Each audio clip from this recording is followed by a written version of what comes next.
Cảm ơn quý vị đã trở lại với làn sóng Little Saigon TV trong chương trình Khéo dùng tiền của chúng tôi ngày hôm nay.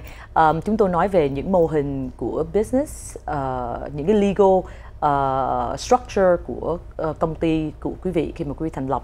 Hồi nãy trước khi cô Linda có nói về vấn đề partnership thì Kỳ Dung muốn nhấn mạnh thêm là ở trong gia đình người Việt Nam của chúng ta đó, khi mà mình đi vô partnership với lại ai rồi xong sau đó mình không muốn làm nữa, xong mình muốn để con cái, mình muốn để vợ chồng làm tiếp, thì cái đó là cái vấn đề.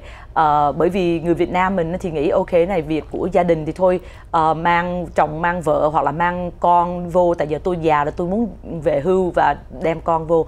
Thì cái trở ngại ở cái chỗ rằng là cái người partner kia đó từ xưa giờ làm việc với mình không hề làm việc với lại vợ hoặc chồng hoặc là con cái, thì khi mà đem vô đó thì nó sẽ có những cái conflict. Thì nãy cô Linda nói ở trong cái partnership agreement mình cũng phải nói luôn về cái vấn đề là nếu mà mình muốn out, mình không muốn nữa, mình không muốn làm việc nữa vì bất cứ một lý do gì, hoặc là mình có thể bị mất, thì cái chuyện kế tiếp để mà tiếp tục cái partnership này như thế nào, hay là mình coi như là dissolve cái partnership, thì đó là những cái mà khi mà mình vô business thì mất lần trước được lần sau, mình sẽ phải bàn tán và mình phải quyết định những cái chuyện đó.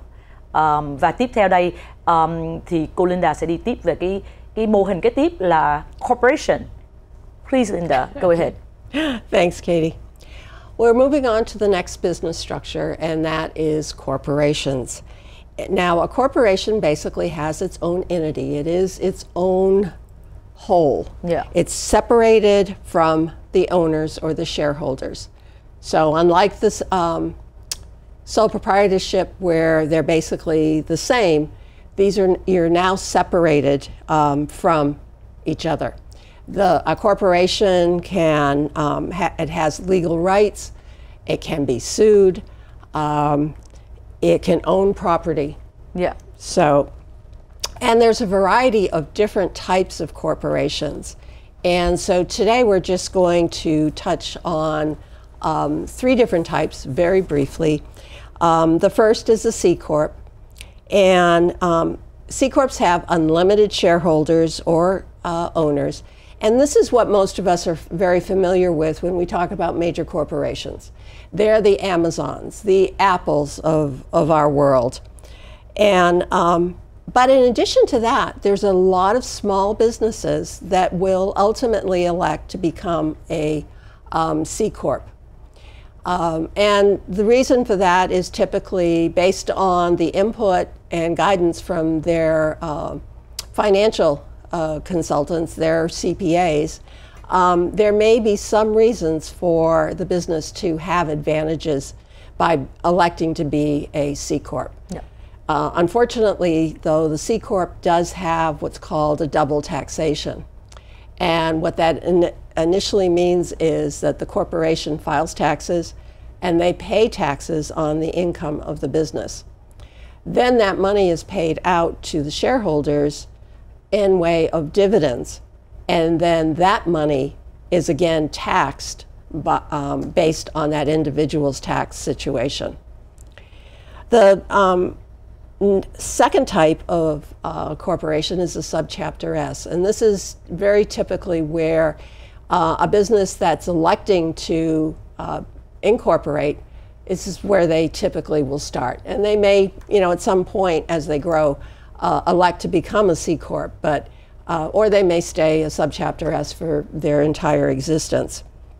And the business is taxed much the same way as a partnership would be taxed.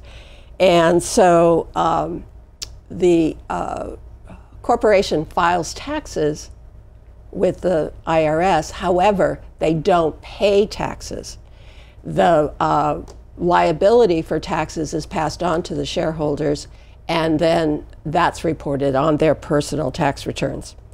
And finally, the third type of corporation that we'll mention is a B Corp, and that's also known as a benefits corporation. And it's basically a for-profit business that wants to make a positive impact on society. Okay.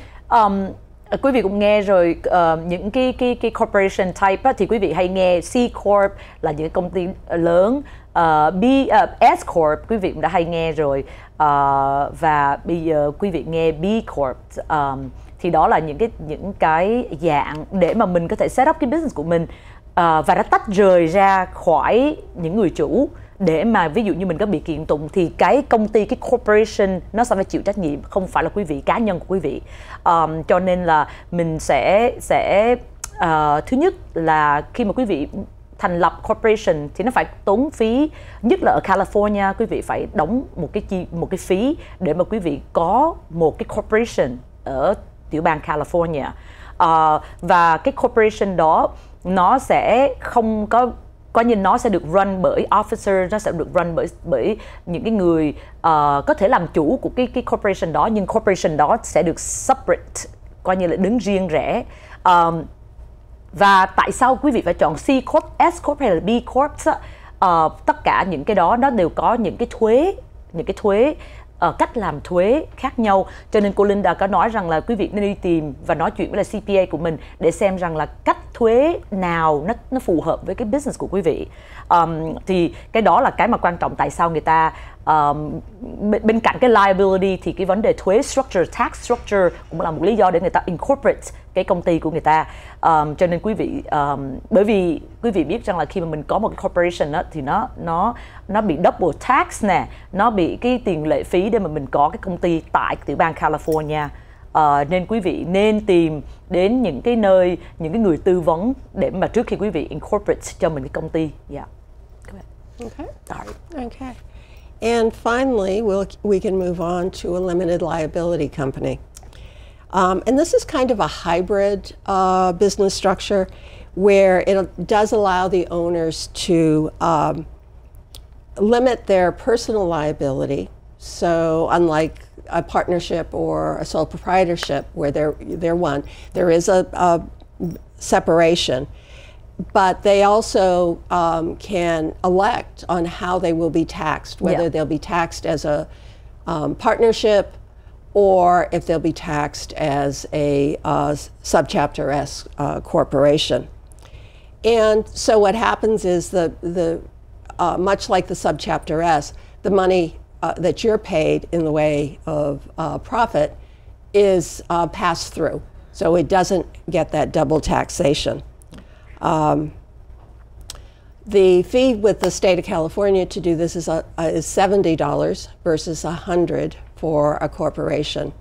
And in either case, it's very important that you get the assistance of an attorney because you don't want to take a chance with this. If you make a mistake, if you elect to do it on your own without the right guidance, this can be very, very costly to you ultimately. Yeah. So it's makes sense to spend a little bit of money up front to get it done correctly. Yeah.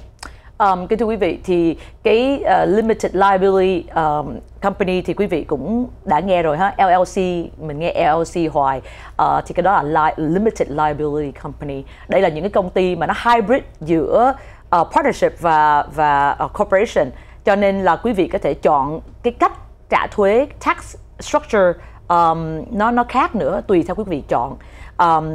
Nhưng mà cái mà Linda với lại Kiều Dung khuyên quý vị đó, khi mà mình quyết định partnership cũng vậy, corporation cũng vậy, nên tìm đến những cái người luật sư hoặc là CPA của mình để mà mình set up cái công ty của mình nó thiệt là đúng. Bởi vì nếu mà quý vị nghĩ rằng là đi lên mạng tìm một cái